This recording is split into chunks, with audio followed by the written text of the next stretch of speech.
یا رسول اللہ. تھوڑی ہمت کر کے غریب تک پہنچا دو اس مال کو، بلکہ غریب کو دینے کے بجائے اس کو بولو تو غریب ہے کیوں، وجہ کیا ہے تیری غربت کی. وہ کہے گا روزگار نہیں ہے، تو چل ہم تجھے روزگار دلاتے ہیں، ہماری گلی میں مسائل ہیں، صفائی نہیں ہے، کر دیا کر. مارکیٹ سے ایسا شارٹ ہوگا، یہاں آئے ہیں میرے پاس بھکاری، پیسے دے دو. میں نے کہا یار مسجد میں فرنٹ ایریا تھوڑا خراب ہو رہا ہے، بھکاری ہے نا. آپ کہہ سکتے ہیں یہ اس کا لیول نہیں ہے کہ وہ مسجد کے کچرا اٹھائے. ایک مثال دے رہا ہوں، بھیک مانگنا لیول ہے؟ جب بھیک مانگ لی، اس سے زیادہ ذلت کا کوئی کام نہیں ہے. اس سے بہتر وہ بھنگی ہے جو لوگوں کے گٹر صاف کر کے پیسے کماتا ہے، محنت کر رہا ہے، وہ 1000 گنا بہتر ہے بھیک مانگنے سے.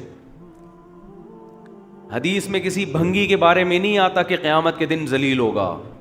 بھیکاریوں کے بارے میں آتا ہے کہ جو بغیر شرعی عذر کے بھیک مانگتے ہیں، قیامت کے دن ان کے چہرے پہ گوشت بولو نہیں ہوگا. اللہ انہوں نے اپنے چہرے کو لوگوں کے سامنے ذلیل کیا، اللہ ان کے چہرے کی رونق چھین لے گا قیامت کے دن.